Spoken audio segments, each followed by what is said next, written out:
3, 2, 1.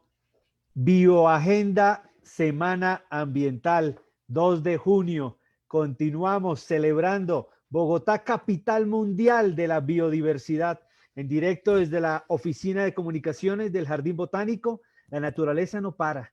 Aquí está creciendo, esperándolos. Nos volveremos a abrazar. A los que les gusta abrazar los árboles, a los que les gusta acariciar las flores, consentirlas, a los que les gusta escuchar el canto de los pájaros, aquí están, los están esperando. Nos volveremos a abrazar. Semana Mundial del Medio Ambiente y estamos celebrando y en la recta final el viernes sorpresas. 24 horas por el medio ambiente, desde el amanecer hasta el anochecer. El medio ambiente, como les digo, no para, el medio ambiente sigue creciendo, sigue, y esa es nuestra familia. Entonces tengo primeramente a mi compañera Patricia de la Subdirección Educativa. Patricia, buenas tardes, estamos en vivo, hemos estado en una bioagenda muy activa, esperando que empiecen a conectarse para esta primera conferencia, para que me digas de qué vamos a hablar ahora y buenas noches, Patricia. Hola Juan David, ¿cómo estás? Hoy tenemos un invitado de lujo como lo hemos tenido en esta semana ambiental.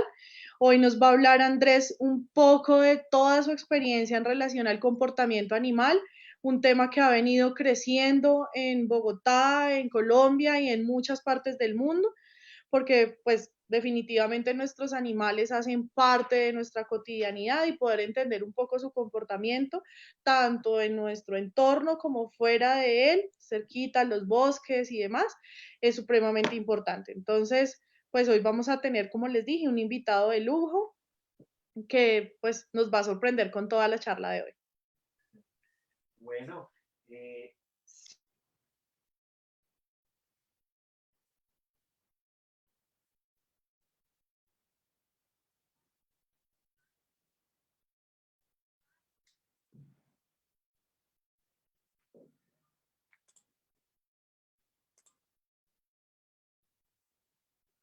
cuéntame. Se perdió un poco el sonido ahí un momentico. No escuché.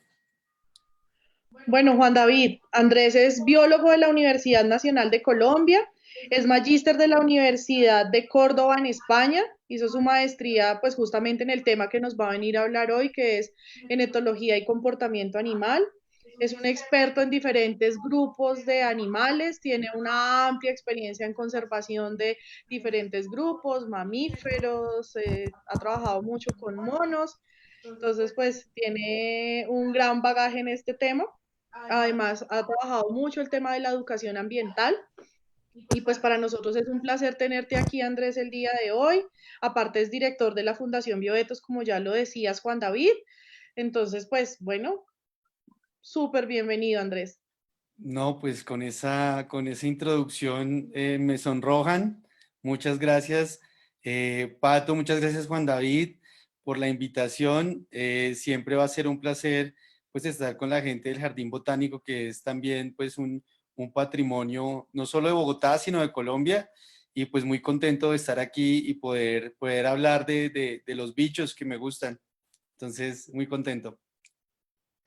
Quiero hacer claridad que yo estoy transmitiendo desde la Oficina de Comunicaciones, por eso pues tengo las condiciones de bioseguridad en esta oficina, no hemos tenido contacto exterior. Patricia está desde su oficina de la Subdirección Educativa y pues por eso podemos avanzar. Y como podemos ver en pantalla, nuestro compañero Andrés Felipe también está desde su hogar.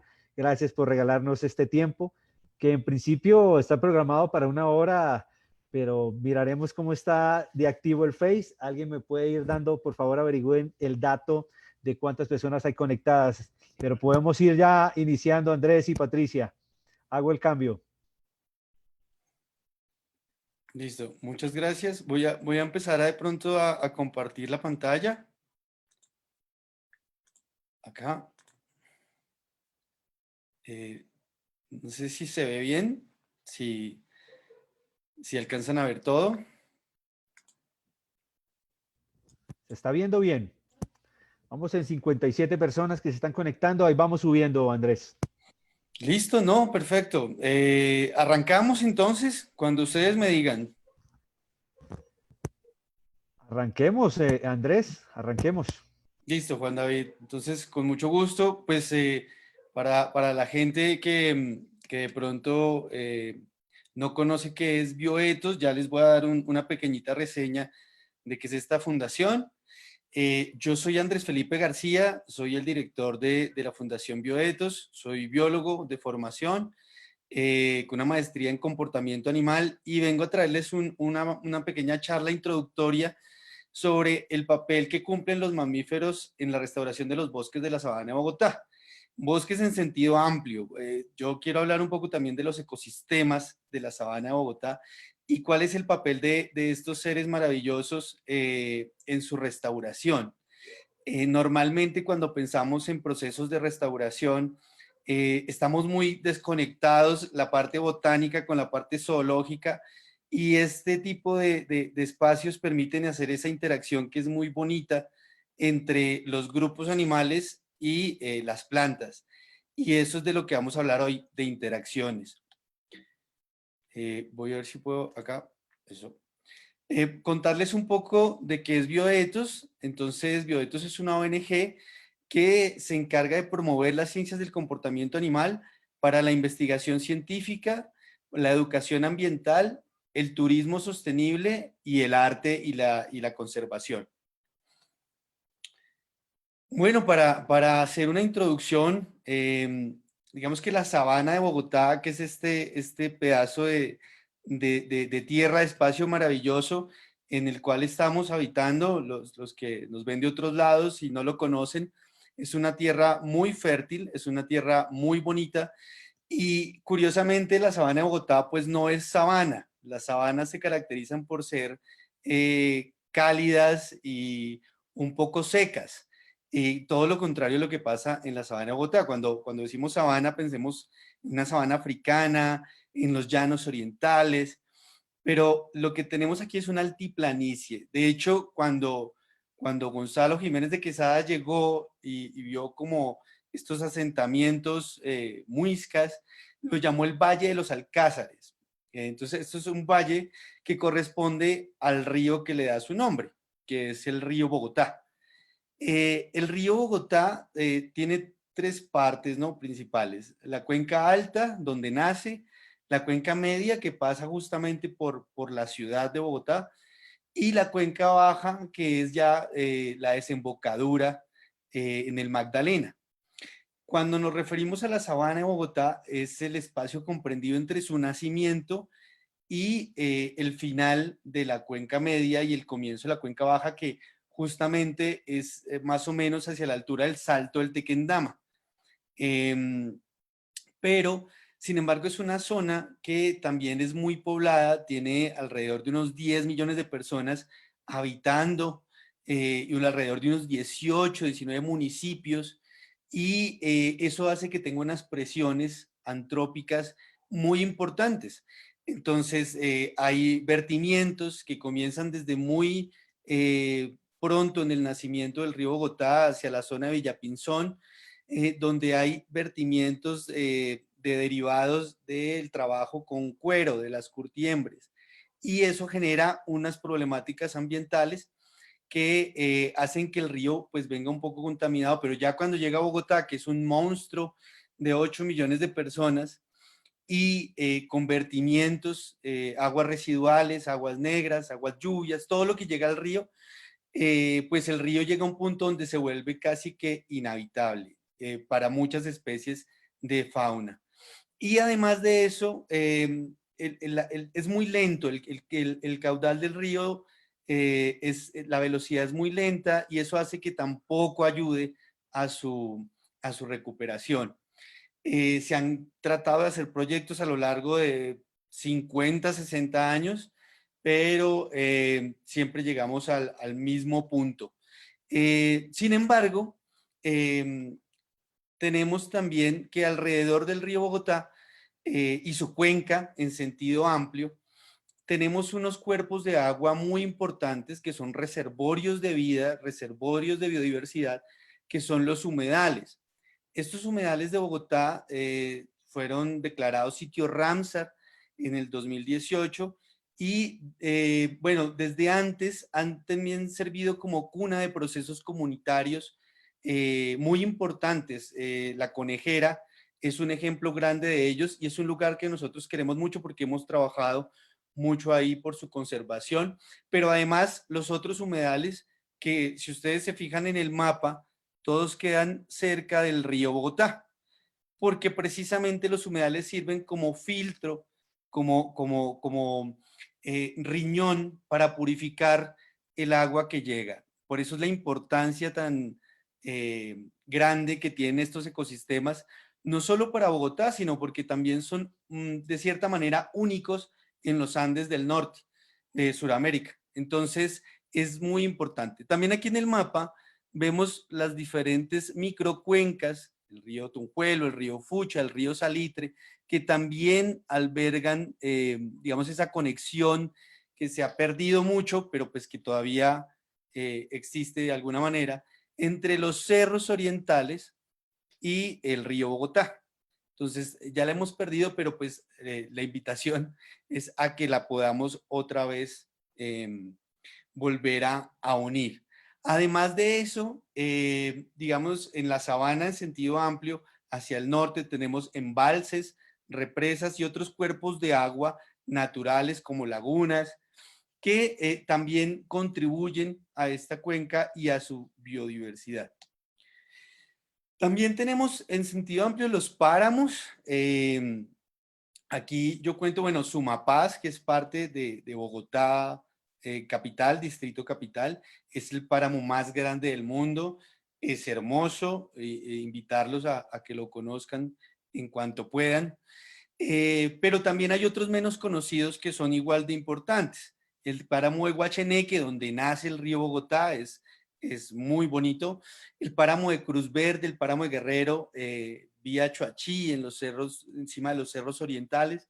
No cuento acá Chingaza, porque Chingaza hace parte de otra cuenca, que es la cuenca de la Orinoquía. Entonces, aquí cuento, digamos, lo que hace parte como de Bogotá, sabana y región. También la sabana de Bogotá se compone de diferentes bosques, altoandinos, bajoandinos, andinos, nublados, de niebla, como lo quieran llamar, y dependiendo de la clasificación que usen. Son principalmente bosques secundarios que se han mantenido a pesar de la presión antrópica que hemos hecho durante todos estos años, de 400 y punta de años, digamos, y además, pues son predominantemente la característica vegetal que tenemos en los cerros orientales, esa maravilla verde que tenemos en los cerros orientales corresponde justamente a estos bosques andinos. Pero también hay otros que son también muy importantes, que no son tan conocidos, como los de Suba, por ejemplo, los cerros de Suba, que se han visto últimamente muy afectados por el tema de las urbanizaciones. Sin embargo, todavía albergan valores naturales que son importantes de conservar.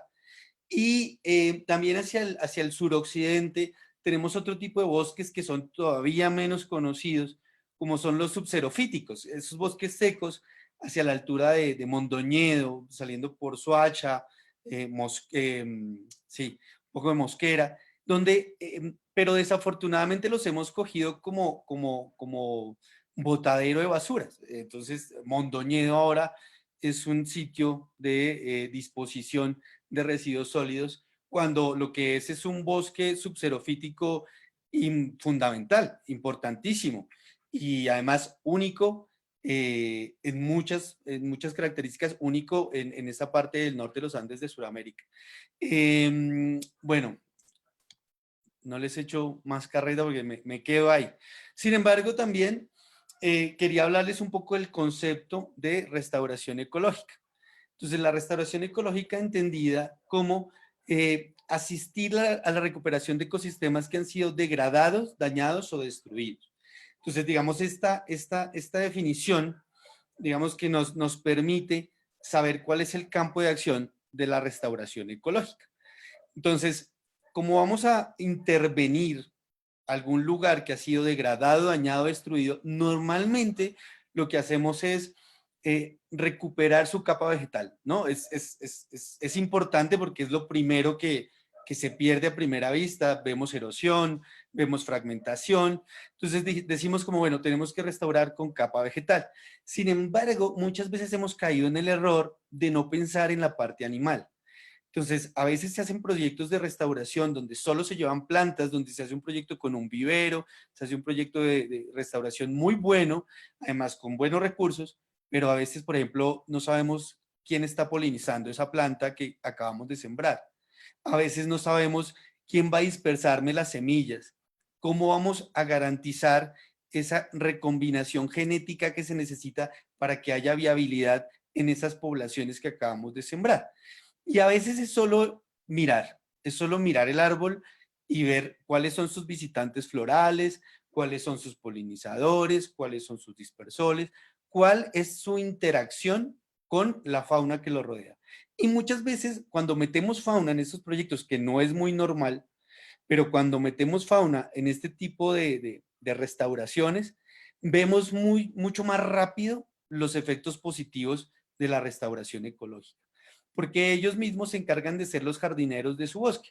Entonces ellos mismos se encargan de comerse las fruticas, de dispersarlas, de venir a polinizar, y se crean otro tipo de interacciones. Entonces llega la mariposa, pero detrás de la mariposa llega el ave que se come la mariposa, llegan los mamíferos que se comen las aves, que se comen esa mariposa, llega los desechos, digamos, las excretas de los mamíferos, que pueden dar lugar a una germinación mucho más rápida en muchas especies, y entendemos este proceso de restauración ecológica animal con base en fauna, en que sean los jardineros ellos, y nos ahorran muchísimo trabajo, muchísimo tiempo, muchísimo esfuerzo.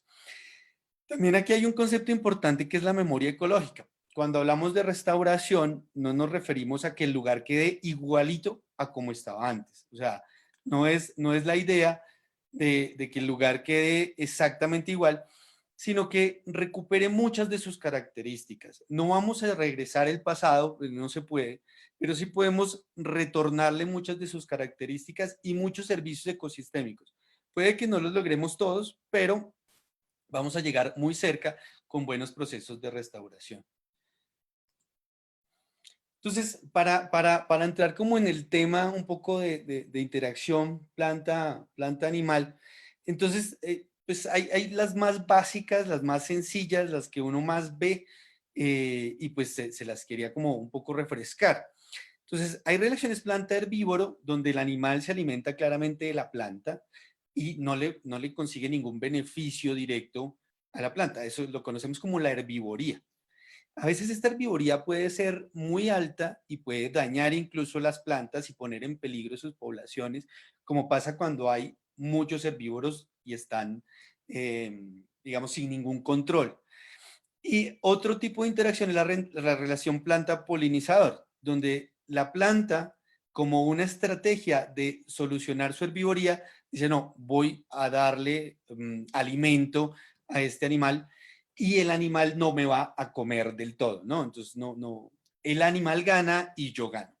Entonces, el animal consigue alimento a partir del néctar o el polen de las flores, y en la búsqueda de ese alimento, flor por flor, va diseminando el polen y va haciendo que las plantas recombinen genéticamente y haya una diversidad genética mayor. Entonces, primero, ese es un servicio ecosistémico muy importante. Entonces, pero aquí, cada vez que pensamos en esto, pensamos en quién. En las abejas, pensamos en las mariposas, a veces, y eso que muy rara vez, pensamos en las hormigas, pues también a veces son polinizadoras, y muy pocas veces, bueno, en los colibríes obviamente, pero muy pocas veces pensamos en los mamíferos. Y los mamíferos a veces tienen estrategias muy específicas con plantas con las que han coevolucionado y que son fundamentales para ese proceso de recombinación. También hay otras relaciones planta-dispersor. Entonces el animal también consigue alimento a partir de un fruto, de la carne del fruto, y puede por dos cosas: o pasar por su tracto digestivo y fertilizar un poco el camino para que esa semilla crezca, o puede solo comerse la parte carnosa del fruto y dejar la semilla o enterrarla. Y eso también hace que esparza las semillas mucho más lejos, lo cual es bueno para la planta porque se va a colonizar nuevos espacios. Y esa dispersión de semillas es muy importante en los procesos de restauración, en los procesos ecológicos. También tenemos relaciones de planta huésped, donde el animal sencillamente se consigue un sitio para anidar. Entonces consigue un sitio para hacer su madriguera. En el caso de pronto de muchas aves, consigue un huequito para hacer su nido. O en el caso de muchos mamíferos también, en las ramas, en las raíces, puede encontrar un sitio para hacer su madriguera. Y en ocasiones la planta consigue protección, digamos, pensemos en el ejemplo de un yarumo, una cecropiácea y las hormigas. Entonces muchas veces las hormigas defienden este árbol que les da la vivienda, básicamente. También las relaciones animal-animal que son indirectas para las plantas, pero que las perjudican o las benefician. Por ejemplo, hay superdepredadores. Estos superdepredadores son entendidos como los depredadores que no tienen depredadores naturales. Piensen en un puma, piensen en un león. Es muy difícil que tengan un depredador natural. Pero cuando estos animales están presentes en un área, los animales tienden a hacer varias cosas. Primero, espantan o generan aversión hacia mesopredadores. Los mesopredadores son esos que vienen un poco más abajo en la cadena trófica y que se alimentan también de pueden ser presas parecidas que los superdepredadores, pero que sí pueden ser afectados por un superdepredador. Por ejemplo, los lobos en Norteamérica y los coyotes son animales más pequeños que sufren por depredación de lobos, bueno, por depredación, no, a veces los eliminan sin necesidad de comérselos, y esto hace que ellos se mantengan sus poblaciones a raya. Al mantener sus poblaciones a raya, las poblaciones de las presas también se mantienen un poco a raya y eso hace que las plantas puedan surgir. Entonces, voy a dar un ejemplo ahorita más claro. También a veces los mesopredadores, cuando no hay superpredadores, pueden coger ese rol, pero su reproducción es distinta. Entonces, un lobo se reproduce con poca frecuencia, mientras que un coyote lo hace más. Al aumentar el coyote más y no tener un superdepredador que lo tenga a raya, genera desbalances en el ecosistema. Esto es muy normal cuando se meten como especies invasoras. Cuando hay perros o gatos que no tienen ningún depredador, que no tienen ningún problema y se establecen y empiezan a generar desbalances. Entonces empiezan a acabar muchas especies que son necesarias para la proliferación de plantas y pues para las interacciones que acabo de nombrar. Ahora, los superpredadores también ayudan directamente a las plantas en un proceso que se ha vuelto muy popular últimamente, que se llama la cascada trófica. Entonces, al eliminar grandes herbívoros que están descontrolados o cambiando su comportamiento, por ejemplo, en muchas zonas los venados son demasiados y estos venados a veces pueden acabar con áreas enteras, volviéndolas desérticas o cerca a sufrir procesos complicados como de erosión, de fragmentación, de acidificación del suelo. Y cuando hay un superdepredador, aún así no se los coma a todos porque no puede, los va a mantener a raya en zonas. Y eso hace que sus poblaciones se reduzcan y se reproduzcan solo en determinados momentos. No están como tan libres para poder ramonear, para poder forrajear todo lo que ellos quieran. Y con eso se garantiza la salud de los ecosistemas. ¿Esto cómo se estudia? Bueno, esto es un problema grande, pero se ha manejado durante los últimos años a partir de la teoría de grafos o de nodos. Esto viene como de teorías computacionales y últimamente se está adoptando a las ciencias biológicas. Entonces, cada nodo es como un animal o una especie en particular. Y no entendemos exactamente cómo es que todo cuadra. Entonces, cuál es el papel de las aves, cuál es el papel y no solo de las aves nectarívoras o del colibrí tal. No entendemos el papel como de los escarabajos o el papel de las hormigas o el papel de los helechos. Y al no entender estas relaciones, estamos poniendo en riesgo procesos de conservación, procesos de restauración que de otra manera serían muy fáciles de entender. Sin embargo, hasta ahora estamos como incipientes en esto, pero hasta ahora estamos un poco entrando a ese mundo de entender cómo son las relaciones y mejor aún, ¿qué pasa si quitamos uno? ¿Qué pasa si quitamos este?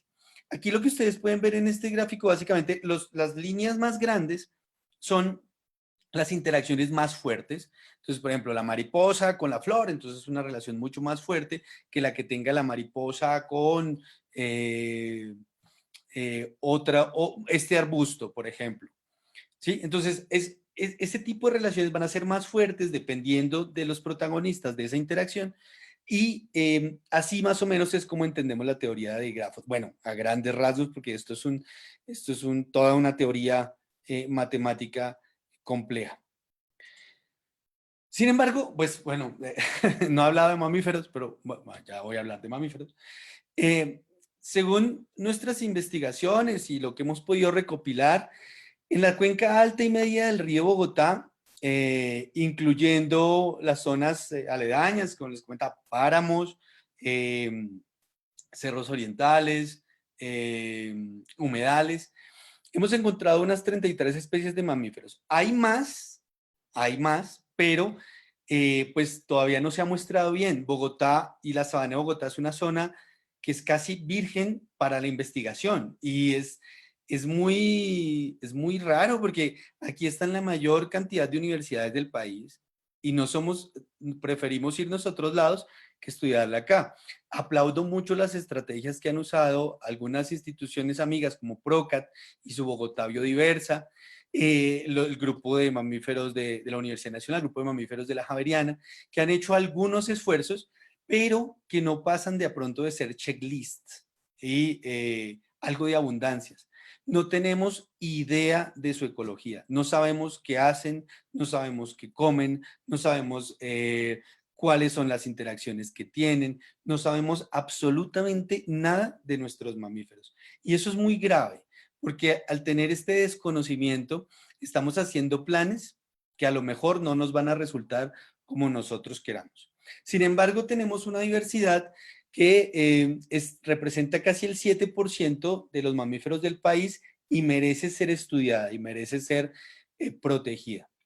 Entonces, si el análisis por gremios tróficos arroja que hay más o menos un 6% de carnívoros, un 20% de omnívoros, un 32% de frugívoros y así. Entonces, si cogemos, por ejemplo, los frugívoros más los herbívoros, que son los directamente relacionados con las plantas, bueno, y nectarívoros, tenemos casi un 50%, por acá un 56% de mamíferos que están directamente relacionados con las plantas, sin contar que los omnívoros también utilizan las plantas, pero no los contamos aquí en este análisis, sino tenemos casi un 56%, más de la mitad de los mamíferos utilizan las plantas directamente. Y también tenemos, por otro lado, que solo el 6% son superpredadores, el 23% son mesopredadores y el resto son animales tipo presa.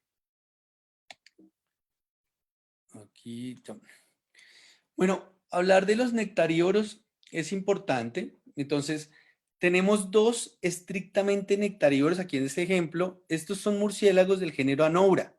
Anoura significa sin cola. Y si ustedes ven, tienen unas estructuras morfológicas adecuadas para la nectarivoría. Es decir, tienen hocicos largos con una mandíbula prominente. Y si pudieran ver las lenguas, cuando uno trabaja con estos animales, las lenguas son larguísimas, como un colibrí. Y esa la usan para atrapar el néctar que está en las flores. Y cuando se meten a atrapar el néctar, se llenan de polen la cara que también se comen el polen un poco. Y luego cuando dan otra flor, polinizan así. Entonces, son muy lindos, son muy bonitos estos animales. Si ustedes ven, son de una familia que se llama Philostomide, que quiere decir como hoja, como boca de hoja, y esto sirve para su ecolocación. Digamos que la ecolocación está presente en los murciélagos y aquí ellos mandan la señal y la regresan a partir de esta estructura y pueden encontrar su alimentación en la noche. No es que no vean, solo que en la noche pues nadie ve, entonces necesitan ese tipo de navegación. No tenemos idea qué están comiendo en Bogotá. No sabemos qué plantas polinizan, no sabemos a qué plantas se dirigen y sí, lo que sí nos hemos dado cuenta es que disminuyen.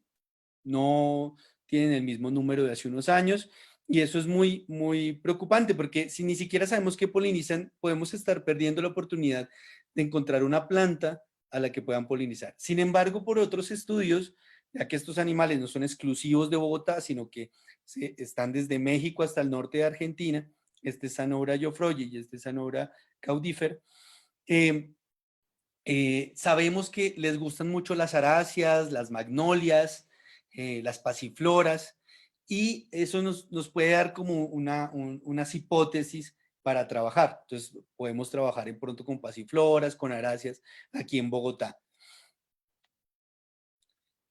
También tenemos los carnívoros estrictos. En este caso, tenemos pumas hacia la zona de los páramos y los tigrillos hacia la zona de los cerros orientales. Ambos muy amenazados en Bogotá región, aunque no así, digamos, en su área de distribución. Bueno, el tigrillo lanudo sí está amenazado. Pero estos animales necesitan, primero, grandes hectáreas, grandes porciones de tierra para sobrevivir y cumplir su función de mantener a raya estas poblaciones de herbívoros que con una herbivoría grande pueden afectar las plantas de un bosque determinado. Entonces necesitamos de esos superpredadores para controlar esas especies, incluso de mesopredadores que pueden estar poniendo en riesgo la salud de los ecosistemas. ¿Cómo poder estudiar esto? Entonces, podemos estudiar dónde hay y dónde no hay y ver las diferencias. Obviamente, que las zonas se parezcan, que tengan situaciones sociales incluso similares y ver qué es lo que pasa cuando hay y cuando no hay. Sin embargo, los estudios en este sentido son muy escasos. De hecho, el tigrillo lo encontramos hasta el 2013. Antes solo teníamos reportes o teníamos historias y no teníamos un registro como tal. Entonces, hasta que la gente de Procat encontró este registro en una cámara trampa en los cerros orientales. También teníamos reportes a veces de impactos en carretera, donde se veía el animal muerto y pues bueno, ahí lo que pasa también con el tema de las carreteras, el tema de la urbanización, etcétera. Y pumas son esporádicos, algunos vienen de paso migratorio desde los llanos, suben hasta Sumapaz, Chingaza y eventualmente llegan a los páramos bogotanos. Tenemos también un gremio que es muy interesante, son los insectívoros. Esto también puede causar sorpresa para muchas personas, en plan, ¿cómo es que hay murciélagos en Bogotá y cómo es que son tan diferentes todos? Si ustedes se fijan, estos ya no tienen el rostro alargado, no tienen la hoja nasal, si ustedes se fijan, ¿sí? Tienen otra morfología. Y esto es importante porque estos murciélagos son insectívoros. Estos pertenecen a dos familias que son bastante abundantes en el país, los vespertiliónidos y estos son los molósidos, estos que tienen cola. Es muy normal que cuando uno viaja o en tierra caliente ve los murciélagos con cola de ratón. Estos son los famosos murciélagos cola de ratón, que son los molósidos. Esta es una especie que se llama Tadarida brasiliense, que también está en Bogotá y soporta increíblemente ambientes urbanos muy intervenidos. pues como come insectos, se alimenta principalmente de polillas, las polillas llegan a las casas, a los bombillos y pues pueden cazar con facilidad, por eso se ha adaptado a ese tipo de ambientes. Estos, por ejemplo, son migratorios, estos vienen desde Estados Unidos y migran como lo haría un ave. Entonces vienen desde Estados Unidos y en su paso por su migración bajan un poquito más, los podemos encontrar aquí. Estos son del género Lasiurus. Entonces, Lasiurus blossevili, que es este rojillo, y Lasiurus cinereus, que es este blanquito, que son además muy bonitos.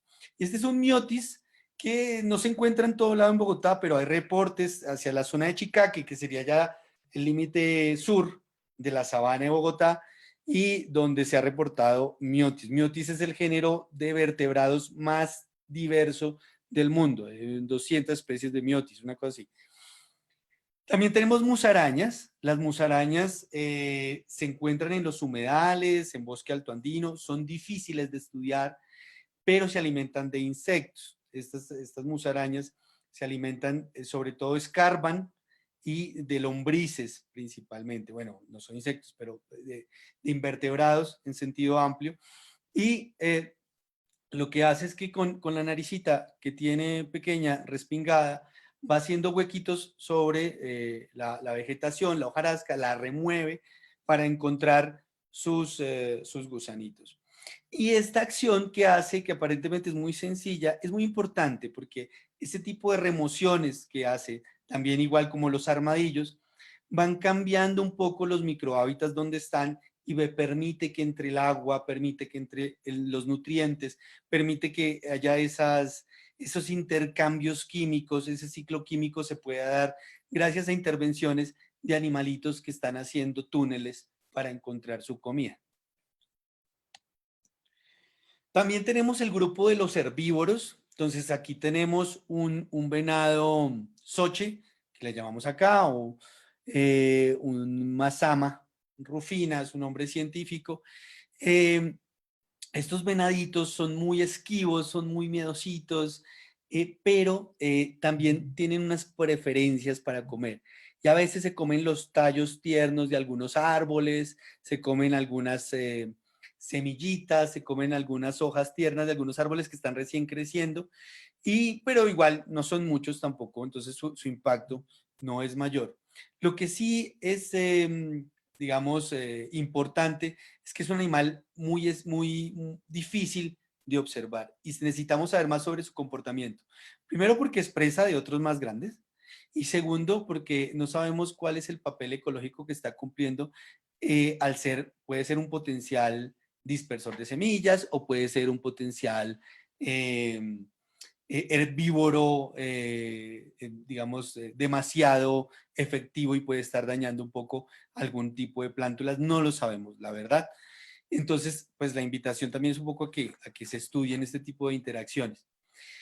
Tenemos los curíes, digamos, los conocemos y la gente que vive en Bogotá los ha visto, son animales que se dejan ver con facilidad, son diurnos y a veces no son tan complicados de ver.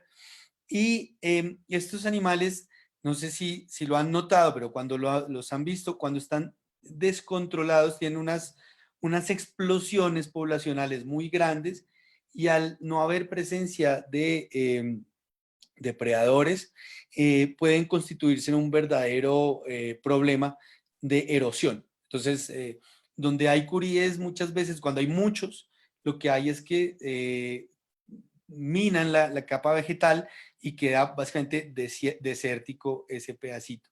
Sin embargo, no es la normalidad. Como les digo, pues digamos, esto pasa cuando hay grandes números, pero desafortunadamente y por cuestiones puramente antropogénicas, pues nosotros estamos acabando muchas veces con esta especie.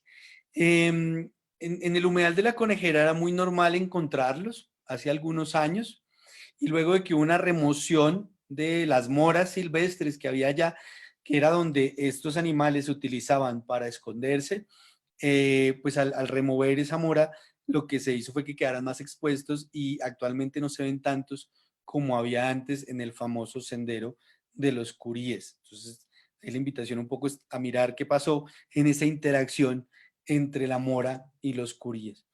También tenemos el conejo silvestre andino, Silvilagos andinus. Bueno, la gente todavía no se pone de acuerdo entre Silvilagos andinus o Silvilagos brasiliensis. Bueno, eso ya es un asunto más taxonómico, que de eso sí hay mucha cosa, pero ecológicamente no tenemos idea tampoco qué es lo que hace. Sabemos que es un poco solitario, es un conejito que no se reproduce como conejo. Ese es el de la familia que no es así. Es un animal bastante fácil de ver cuando hay, sobre todo en los páramos, en esa transición entre bosque andino y páramo, y sirve mucho de presa para animales mucho más grandes, las águilas de páramo, el mismo puma, el mismo tigrillo. Y tenemos aquí a un Tomasomis, que es un roedor, Tomasomis nievipes es este, y es un roedor herbívoro. Entonces él come también, igual que el mazama, come hojitas tiernas, pastico, y está también muy amenazado porque su competencia son estos ratones, ratas introducidas, la rata noruega, la rata europea, que compiten con estos animales y pues les queda muy difícil cuando hay una especie invasora. Esto pues es un venado de páramo, un venado de cola blanca, eh, que también en grandes cantidades puede ocasionar algún desequilibrio ambiental. Sin embargo, todavía no hay grandes cantidades pues como para considerarlo de esta manera. Sin embargo, sí es importante que sus poblaciones estén bien, porque de estos animales dependen animales otros como el puma. Entonces el puma en los páramos es su principal alimento, y necesitamos que las poblaciones de estos animales también pues mejoren. También digamos que su accionar pisando las zonas de páramo, todavía no se ha estudiado cuál es su impacto verdadero, si daña el musgo, si no lo daña en grandes cantidades, pero eso es algo que toca también estudiar, toca ver cuál es el impacto de muchos, de la concentración masiva de estos animales sin la presencia de un superpredador. Y acá arriba tenemos un Coloepos hoffmanni, un perezoso de 2 dedos, que pues en la sabana está hacia el sur. Hay algunos reportes hacia el norte, no en Bogotá, pero sí hacia el sur, en la zona del Salto del Tequendama, San Antonio del Tequendama o el mismo Chicaque. Y pues es un animal que es estrictamente folívoro. Sin embargo, tampoco está en grandes cantidades y no produce ningún riesgo o peligro para los ecosistemas donde habita. También tenemos el grupo de los omnívoros. Entonces aquí tenemos principalmente carnívoros del género, del orden carnívora, no porque sean carnívoros estrictos como los otros, como el puma y el tigrillo, pero sí tenemos a este amigo que es bastante conocido en la sabana de Bogotá, que es el zorro perruno, aunque no está muy emparentado con los zorros, es más emparentado con los chacales, pero pues su apariencia de zorrito perro le da ese nombre. Sin embargo, es un animal que, a pesar de ser carnívoro y consumir roedores, principalmente aves, también come mucha fruta y también puede ser un buen dispersor de semillas. No lo sabemos, pero sí sabemos que come fruticas de bayas, por ejemplo, ericáceas. Y bueno, acá tenemos el coatí de montaña, que es un ícono de los bogotanos. Muy pocos bogotanos lo conocen, pero debería ser obligatorio que conozcamos este tipo de fauna. El coatí de montaña, el Nazuela olivácea, es una especie que tampoco se sabía hasta hace relativamente muy poco. Gracias a los esfuerzos del Bioparque La Reserva, del Jaime Duque, hemos entendido un poquito más esta especie, y incluso con éxitos de reproducción en cautiverio. Es un animal, el cuzumbo, popularmente, que también tiene funciones de ingeniero. Entonces, al escarbar buscando insectos, buscando lombricitas, también remueve esa capa de suelo y permite que haya ese intercambio químico que hace que los suelos sean más fértiles. También hacia la parte, bueno, que sepamos, hacia la parte Sesquilé, tenemos este amigo, el Urocion cineroargenteus, que es un zorrito, es diferente de este es un zorrito más pequeñito, un poco más rojito. Si ustedes se fijan, las orejas son distintas, los colores, la forma del hocico es diferente. Sin embargo, se alimentan de cosas similares, entonces también tiene un componente vegetal en su dieta, no solo fruticas, sino pastico, hojitas de vez en cuando. Y también, pues obviamente, ratoncitos, aves, huevitos. Tenemos a la comadreja, que también es un habitante asiduo de los humedales de la sabana de Bogotá, que se alimenta principalmente de huevos, de pollitos, de los nidos, y también de roedores, a veces incluso en proporción mucho más pesaditos de lo que parece él. Es un muy buen cazador. Y la mustela frenata, la comadreja, y es muy esquivo de ver, pero últimamente lo que hemos encontrado con ella es que se está adaptando muy bien a los ambientes urbanos y se ha visto incluso en barrios.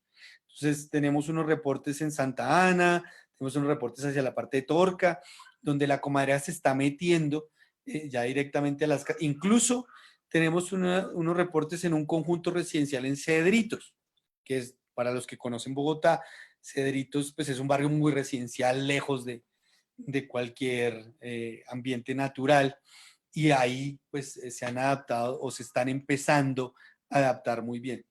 Otro omnívoro muy popular es la zarigüeya o la chucha, que llamamos. Esta es Didelphis pernigra, que es la que vive en tierra alta. Eh, esta zarigüeya pues ha sido vilipendiada en su reputación por comerse las gallinas, los pollitos, por su apariencia que a algunos les parece un poco extraña, que no la entienden, y pues la verdad son animales muy inteligentes, son animales muy buenos padres, muy buena madre sobre todo, llevando sus crías, hasta 6, 7 crías en su lomo, los cuales se agarran de su pelaje, no se dejan caer, y además contribuye con el control de plagas. Come muchos insectos, pero aparte de insectos también a algunas aves, algunos mamíferos también pequeños, ranas, lo que vaya encontrando. Es un animal que se ha adaptado muy bien a muchos ambientes urbanos y pues tristemente tampoco lo hemos encontrado en las cantidades que se encontraban antes. Este es un zorrillo, mucha gente no puede ser la primera vez que ve que hay un zorrillo en Bogotá. Este es un registro que lo encontró la gente de Procat hace muy poco. Y este zorrillo es como lo que han visto alguna vez en un documental, se defiende con un olor, una defensa química que produce un olor fétido que hace que el depredador se espante. Y es muy poco, un poquísimo lo que sabemos de este animal. No sabemos qué come, no sabemos más o menos ni dónde está, no sabemos nada, no sabemos absolutamente nada y eso es una particularidad en casi todos los mamíferos de la sabana de Bogotá. El omnívoro, digamos, por excelencia también, digamos que es ícono de los bogotanos, son los osos de anteojos, presentes sobre todo pues, en los páramos circundantes, con algunos registros también en los cerros orientales. Fue famoso el video de la osa que baña a su osesno, video de la CAR. Y pues digamos que a pesar de ser omnívoro, también es un superpredador, pero no tiene predadores naturales y también preda.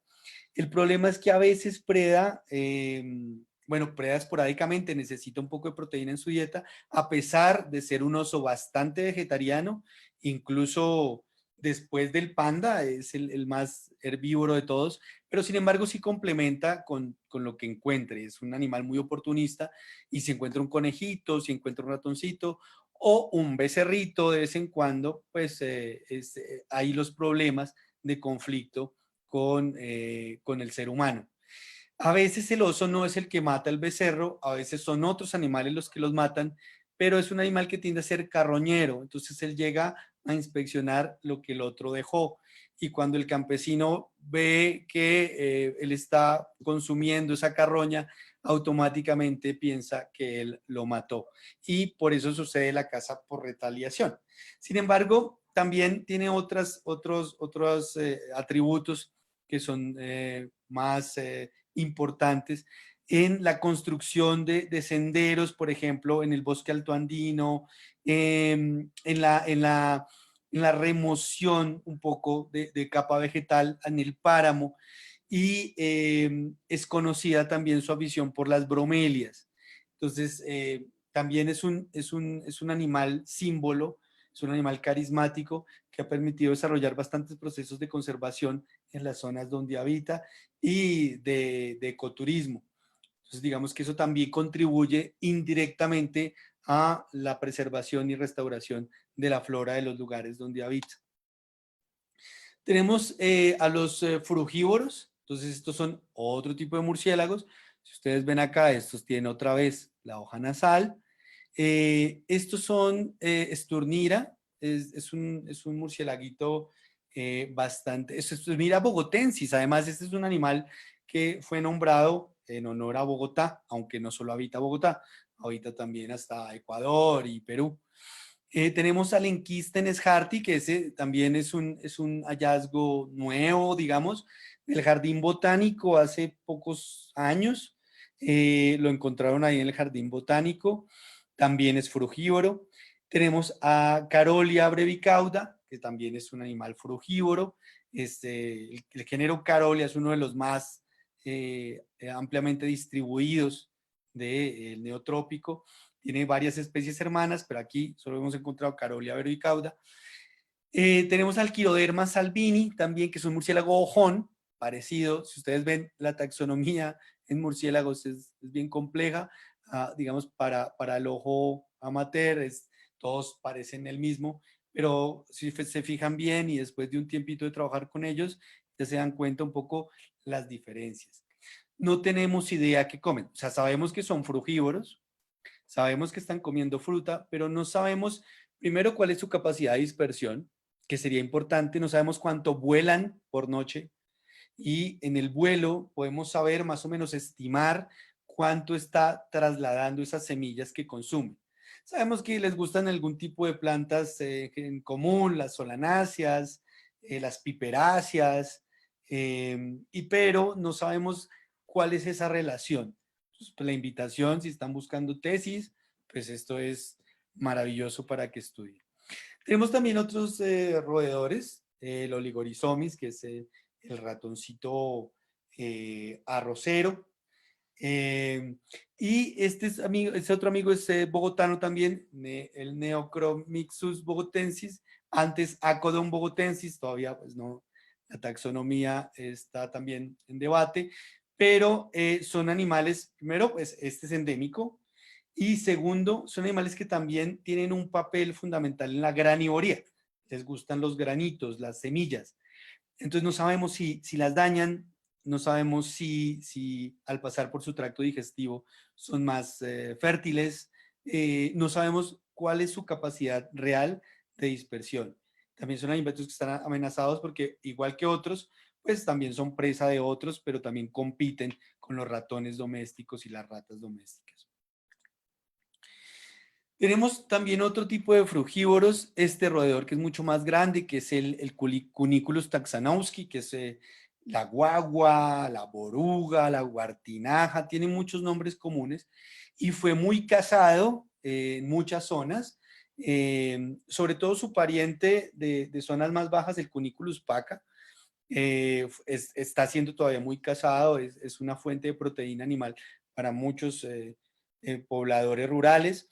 Y pues también es muy poco lo que sabemos de este animalito, es muy elusivo, es difícil de encontrarlo, hay que ponerle cámaras trampa porque es un animal con un olfato muy sensible, y lo huele a uno, lo ventea a uno muy fácil, y es difícil estudiar su ecología.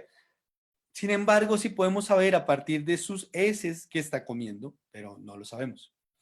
Creemos que tiene alguna función, especialmente con las espeletias, con los frailejones. Puede ser que sea positiva, puede ser que sea negativa, aún no lo tenemos muy claro, pero es algo chévere de estudiar. Tenemos otro murcielaguito, Platyrrhinus, que también está, este es un registro que a nosotros nos ha costado corroborar porque no se encuentra muy fácilmente, solo se encuentra en un documento de Chicaque, es Platyrrhinus dorsalis, y pues es difícil de encontrar. Y tenemos otro Esturnira, como el otro que era el Esturnira bogotensis, pero este es el Esturnira ludovici, y que también es frugívoro, es pariente del otro, se comportan muy similar y probablemente contribuyan a la dispersión de semillas de la misma manera. Muy poca gente sabe que en la sabana de Bogotá hay monos y esto es una buena noticia, aunque la mala noticia es que son poquitos. Estos monos habitan principalmente el Salto del Tequendama, la zona de San Antonio del Tequendama, no sabemos, sabemos de otros estudios en otras zonas, pero de este en particular no sabemos mucho. Se han hecho de pronto algunos trabajos puntuales, pero no tenemos idea de qué está comiendo, cuál es su capacidad de dispersión. Sabemos cómo se comporta a nivel familiar, se compone de papá, mamá y unas 2 crías, básicamente son monógamos. Eso quiere decir que tienen parejas durante toda la vida. El padre se encarga de cuidar y llevar a las crías. La madre se encarga de la alimentación y se reparten tareas, son muy buenos padres. Además de eso, tienen un sistema de comunicación supremamente complejo a partir de gorjeos, que es como una vocalización proveniente como de la garganta, y se han establecido unos patrones vocales de estos animales. Tenemos una tesis desde Bioetos con otra especie hermana, pero el costeñito, que es el Aotus grisei-membra, y queremos de pronto hacer algo también de vocalizaciones de este Aotus. Tenemos también la popular ardilla de cola roja, tiene la cola roja con una punta negra, es la Notosurus granatensis o la ardilla cola roja, y este animal tiene una grata función y es, él come las semillas, ella come las semillas y las entierra, bueno, algunas no se las come, sino que las entierra para después. Y esa acción de enterrar semillas para después puede provocar la restauración completa de un parchecito de bosque. Desafortunadamente, como pasa con muchos de estos ejemplos, hemos encontrado que cada vez son menos. Antes había varias en el campus de la Universidad Nacional, en el humedal de la Conejera, en los bosques de Suba. Ya no se ven con tanta facilidad, lo cual es una pena. Y tenemos las amenazas a las que está sometida la mastofauna en Bogotá. Estos son unos estudios que hemos realizado sobre perros ferales, son perros domésticos que la gente abandona y retornan a su lado salvaje, silvestre, empiezan a cazar. Aquí está uno comiéndose un curí, bueno, cazando un curí. Y esto pues es una amenaza directa contra la diversidad de especies. Ahora, también el tema de las carreteras. Esto es un tigrillo, esto es una foto canal Capital, un canal bogotano, donde se muestra claramente un tigrillo lanudo, pues víctima de una carretera, probablemente la séptima, que es una vía que atraviesa la ciudad de norte a sur, paralela a los cerros orientales, donde los tigrillos bajan de noche a cazar o sencillamente vigilar su territorio y se encuentran con la muerte a partir de las carreteras. Entonces aquí, digamos que la alerta es para hacer pasos de fauna, para contribuir activamente con la conservación. Y también la urbanización extrema. Tenemos las zonas de cerros orientales cada vez más urbanizadas, en un crecimiento descontrolado, que muchas veces se legaliza además y se vuelve difícil de de combatir, pero que afecta principalmente a la fauna. ¿Por qué? Porque también ahí ocurre tráfico ilegal de fauna, porque también ocurre cacería, porque también ocurre tala de bosques y no tenemos que ponerle un alto a la urbanización mal hecha. Se puede hacer urbanización con sentido ambiental y no a la loca. A futuro, pues, ¿qué sería interesante para hacer? Primero, aunar esfuerzos entre la botánica y la zoología para responder preguntas de ecología básica que permitan el éxito de los procesos de restauración ecológica. Normalmente trabajamos muy aparte. Normalmente los botánicos trabajan en lo suyo, los zoólogos trabajamos en lo nuestro, pero no tenemos esa interacción y cuando la tenemos, no es clara. Entonces, la invitación es para que desde las instituciones se generen espacios como este un poco para permitir esa interacción entre lo animal y lo vegetal, porque básicamente estamos luchando por una cosa que es lo ecosistémico. Y sin una cosa no existe la otra. Así que, pues, es el consejo. Y buscar alianzas también, no sectorizarnos, trabajar en equipo, parte de lo mismo, pero pues, digamos, como para dejar la reflexión. Y pues muchas gracias. Estos son mis redes sociales, bueno, las redes sociales de la Fundación. Contamos con un equipo sensacional, de personas muy capaces, cada una en lo suyo. Así que pues estamos a la orden para lo que necesiten. Si tienen preguntas, por favor, hacerlas y pues lo que pueda lo responderé. Muchas gracias. Andrés, muchas gracias. ¿Me escuchas?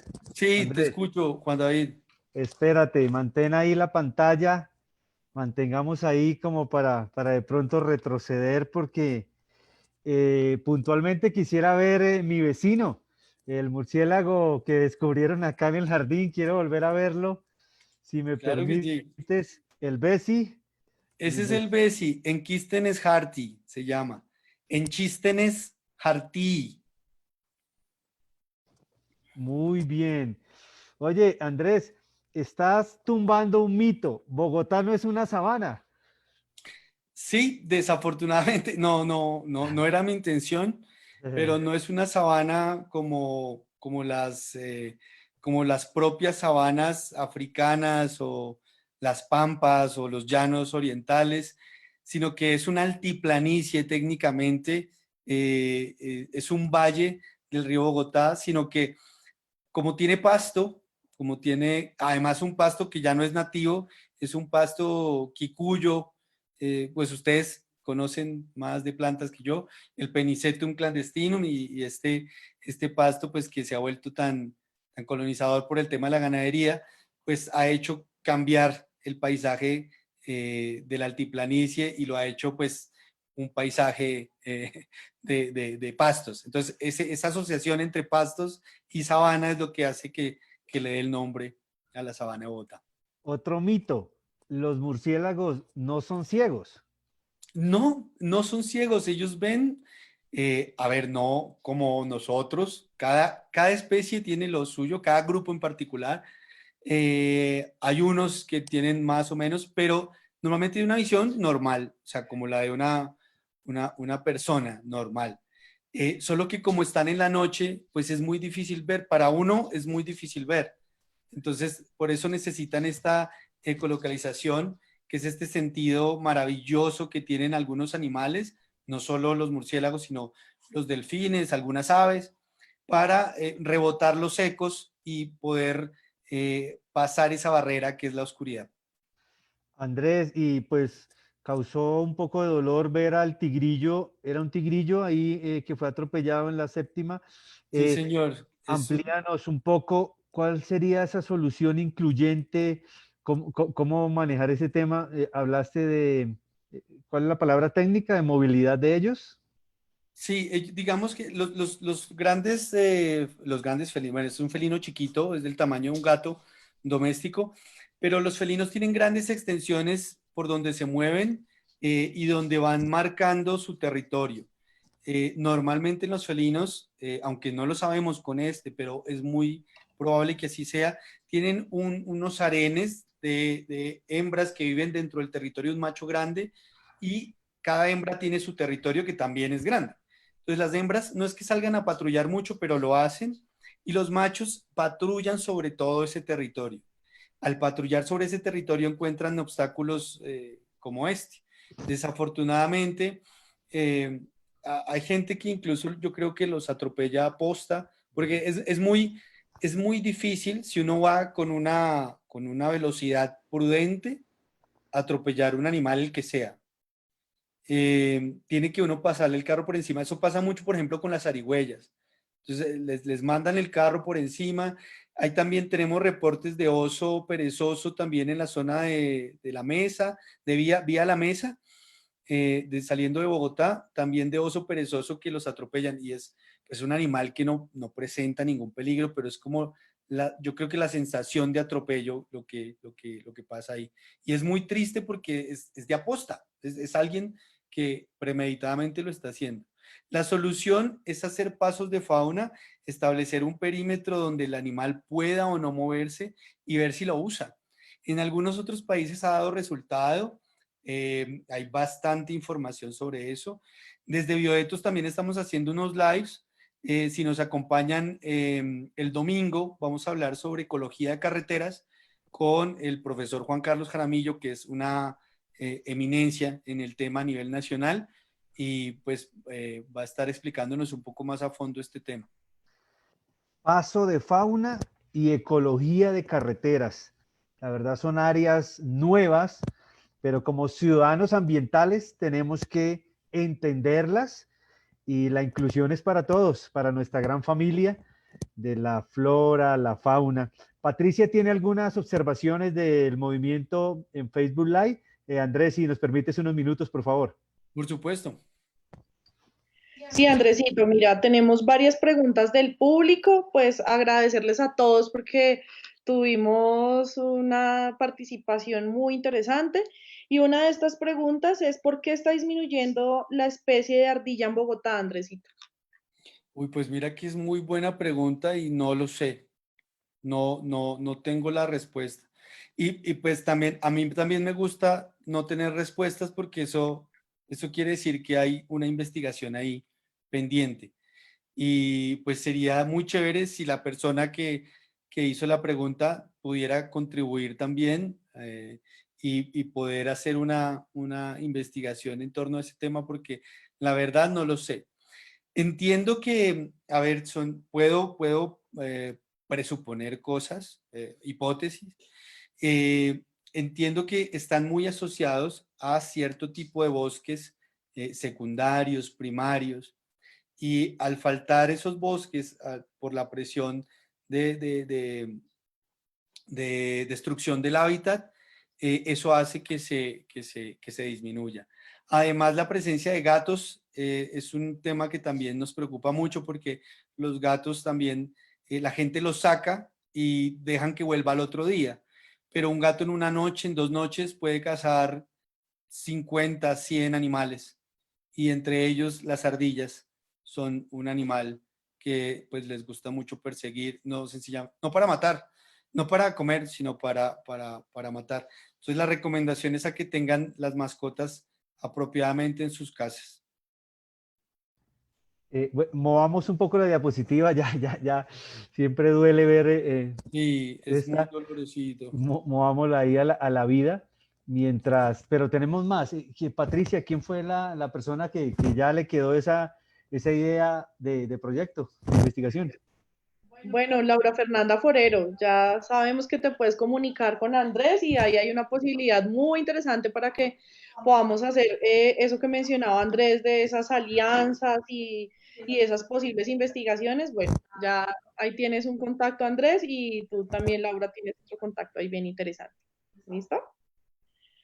Bueno, Andresito, en cuanto a los depredadores potenciales de los curíes en los humedales, ¿principalmente son las rapaces o quiénes son los principales depredadores de este grupo?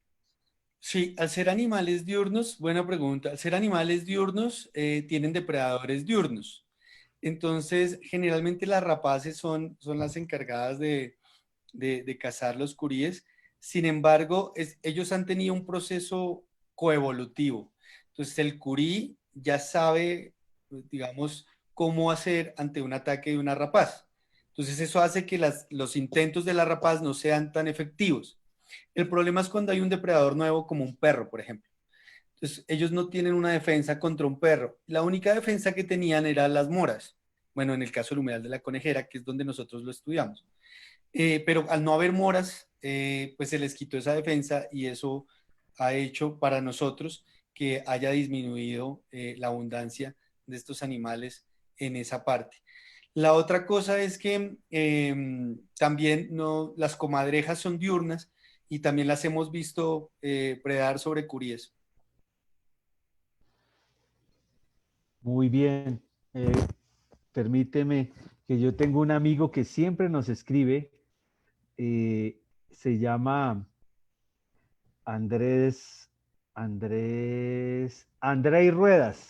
Siempre tiene algo que decir en nuestros Facebook Live, inclusive cuando estamos muy institucionales, hablando de temas de política, él tiene algún dato curioso. Y no sé, un saludo para Andrés Ruedas que dice, interesante la importancia de la mora en la preservación de pequeños herbívoros, Andrés.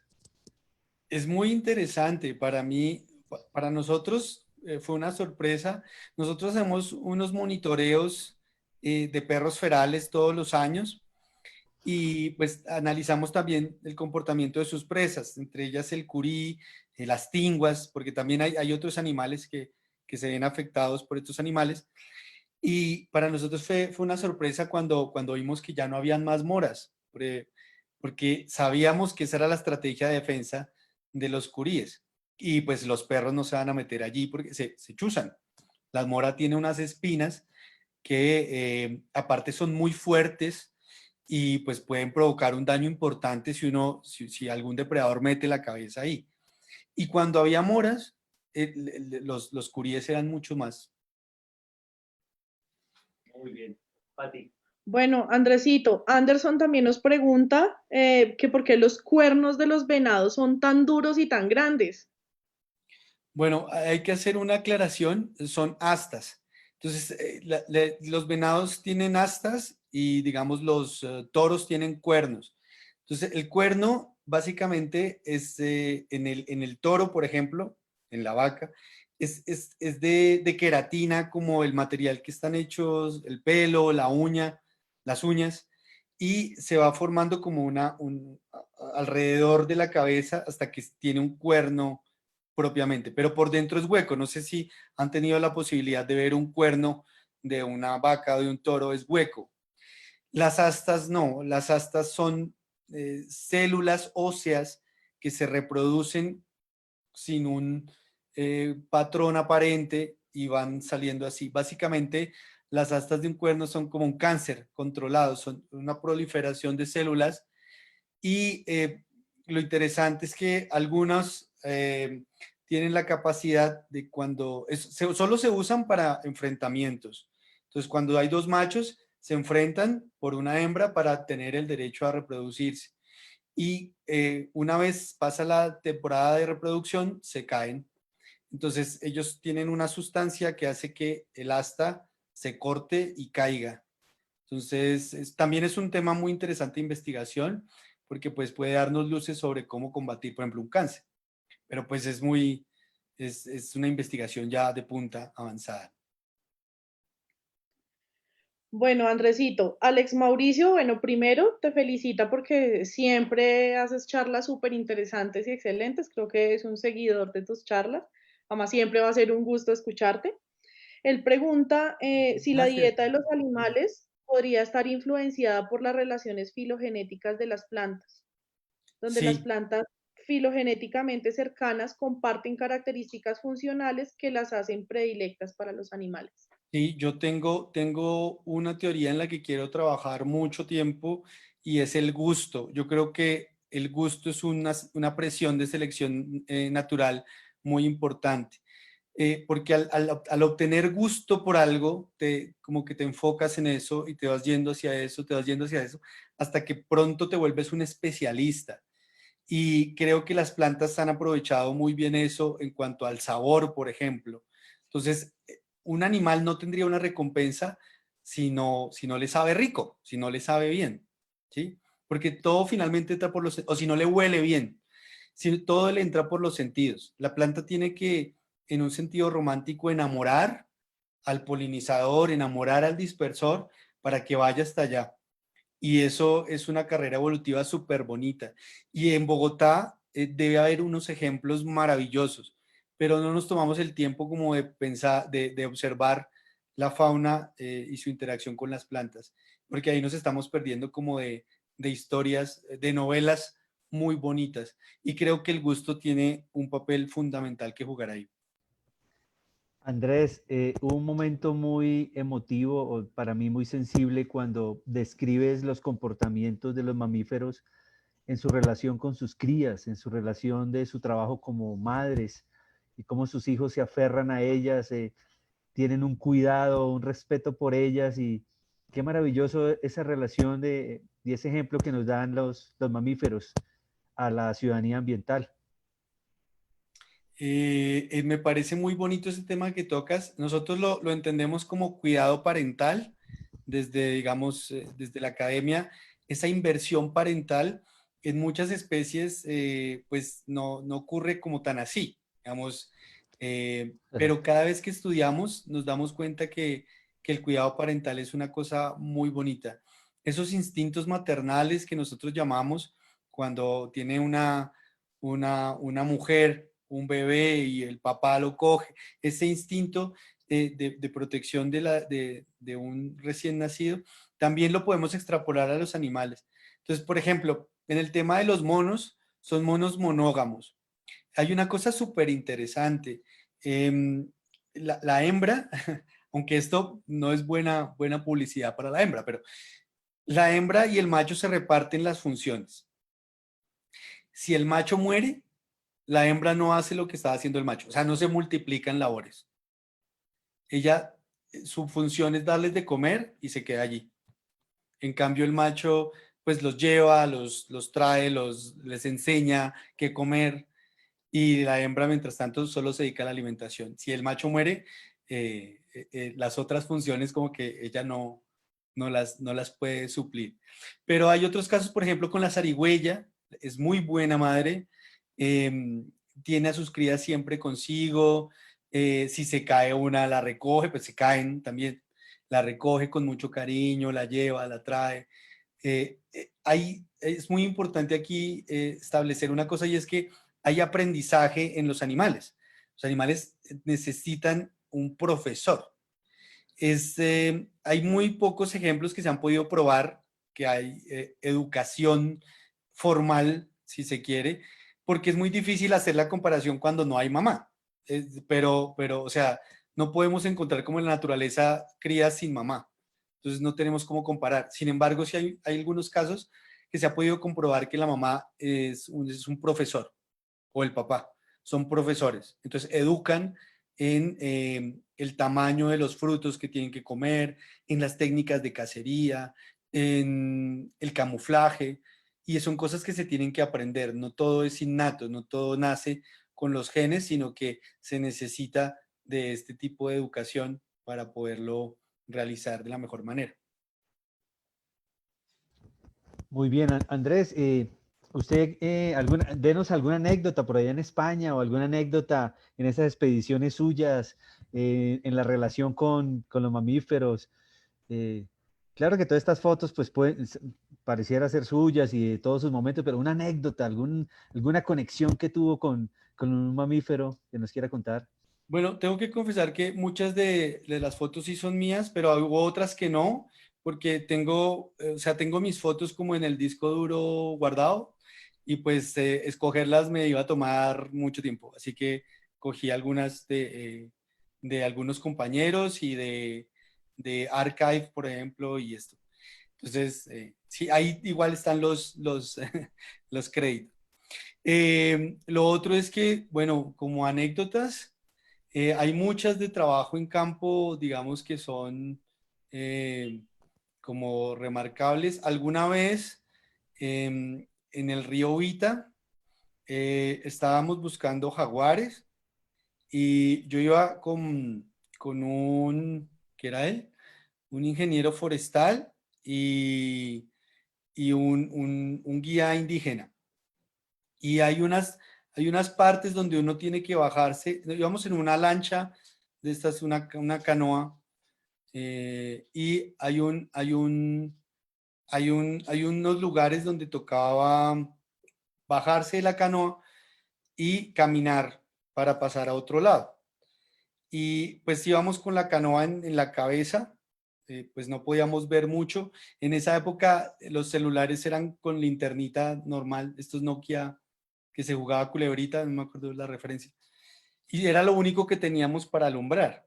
Y entonces íbamos caminando, ya se hacía tarde, eran como las 6 de la tarde y estaba poniéndose oscuro y pues empezamos a andar un poco más rápido, pero pues no podíamos ver el sendero, sino solo hacia abajo. Y de repente escuchamos como algo que saltó y pues, empezó a roncar y era un jaguar. Entonces empezó a hacer uf, uf, uf.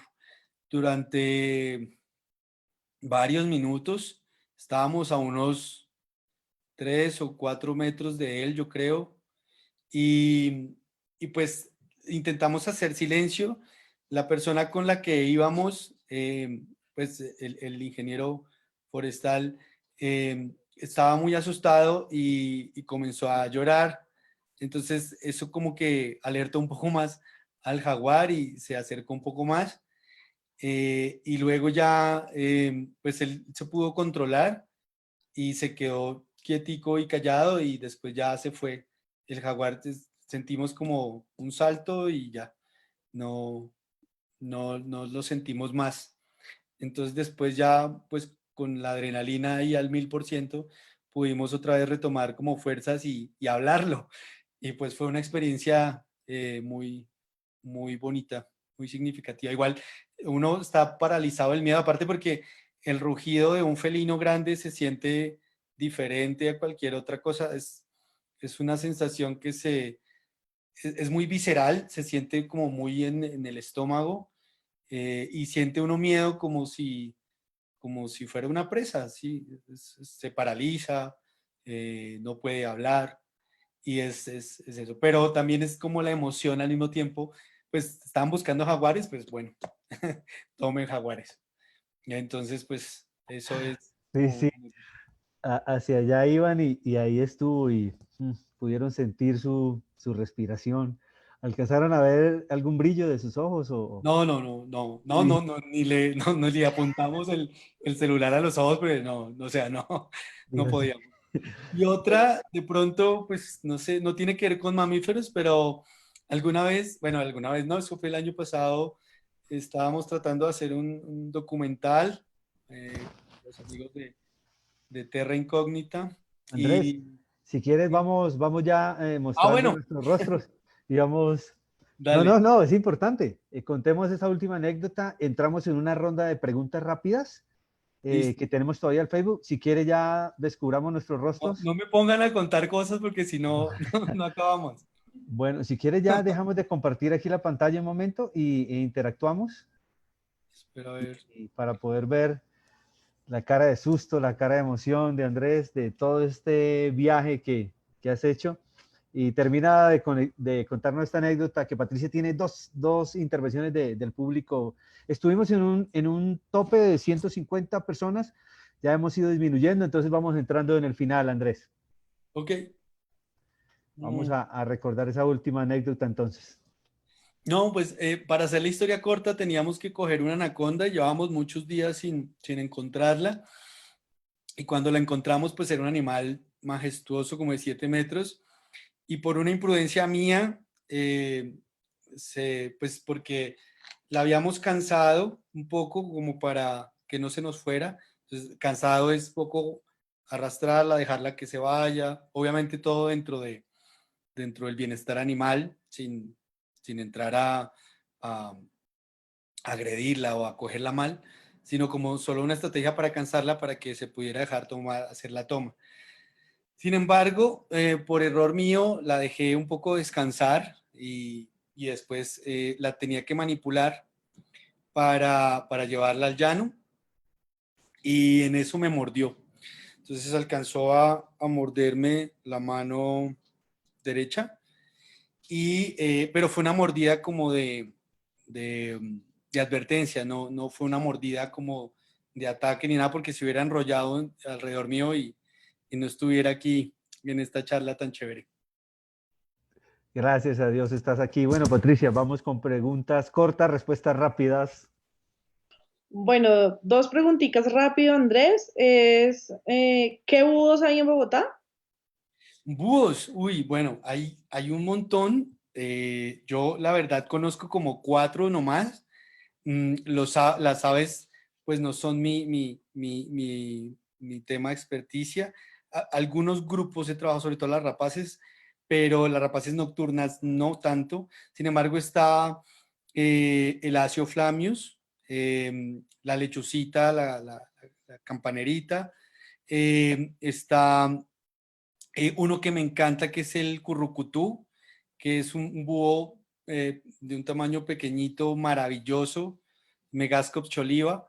Está también el búho virginianus, y se me escapa el buito negro, el nombre científico, pero esos son los que conozco. Super, Andrés, muchas gracias. Ricardo nos pregunta que qué pasó con la culebra sabanera que era tan popular en el Cerro de la Conejera. Pues nosotros hacíamos incluso hacia el 2011-12, hacíamos talleres de educación ambiental con esas culebras en el Parque Mirador de los Nevados. Y después del 2013-14 no volvimos a encontrar, o sea, era normal encontrarla, era muy fácil de verla y trabajábamos con los niños para que no que la manipularan, sino que la pudieran de pronto ver de cerca. Obviamente es un animal supremamente inofensivo, no tiene dientes, come lombrices y es un animal que también ayuda a la regeneración del suelo porque hace cuevas y, y se la pasa, es fosorial, se la pasa toda su vida casi dentro de la tierra. Entonces, pues es una lástima porque es un ícono, también es un símbolo de Bogotá, es una especie endémica colombiana y pues merece ser también protegida. Listo, creo que a Laura Fernanda le quedó sonando la idea de hacer un trabajo con bioetos. Fue la misma persona que nos preguntó el tema de las ardillas y pregunta pues, ¿qué hace bioetos? Bueno, ¿Qué estudia? ¿Qué hace la fundación? Bueno, al principio de la charla como que hice una pequeñita presentación, pero básicamente Bioetos es una ONG que promueve las ciencias del comportamiento animal para la conservación, el desarrollo sostenible y la educación ambiental en Colombia y algunas partes de Latinoamérica. Lo que hacemos básicamente es estudiar la ecología del comportamiento y pues arrojar también datos científicos, pero también soluciones prácticas para la gente que tiene algún tipo de interacción con algún animal. Súper, Andresito, de verdad fue una charla súper interesante. Pasamos desde el amor, las novelas, las buenas madres, los perros ferales, la pasión por lo que haces, toda esta experiencia y toda esta investigación que has hecho en torno al comportamiento animal, me consta desde hace muchísimos años. Creo que esa pasión se demuestra en esta charla, en eso que nos transmitiste a todos. Sé que también lo hablo por Juan David y por todas las personas que estaban viendo este video. Se nos erizaba la piel escucharte hablar de esas cosas que de pronto no vemos tan cercanas a nosotros. Entonces, de verdad, para nosotros ha sido un placer completo tenerte en este espacio, que esperamos no sea el único. Creo que este es un espacio que siempre va a estar abierto para ti. Y pues de verdad, muchísimas gracias, Juan. Andrés. Pato, muchas gracias por la invitación, muchas gracias por tus palabras. A Juan David, muchas gracias. Aquí tienen un amigo para lo que necesiten. Yo siempre estaré dispuesto a colaborar en la medida que pueda y pues aquí me tienen, no me voy a mover por lo menos en algún tiempo, así que aquí estoy.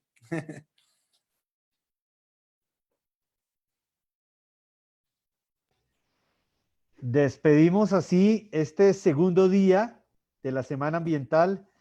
Hoy estuvo movido, movido. Estuvimos hasta en el Consejo de Bogotá, estuvimos hablando de agricultura urbana.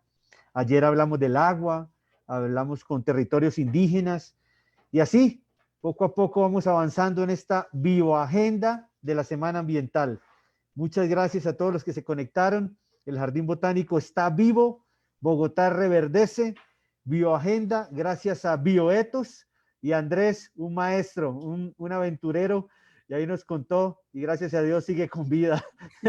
Bueno, Andrés, chao, y a toda la población que nos estuvo escuchando en Colombia y el mundo, gracias. Hasta mañana, continúa la agenda. Chao. Chao.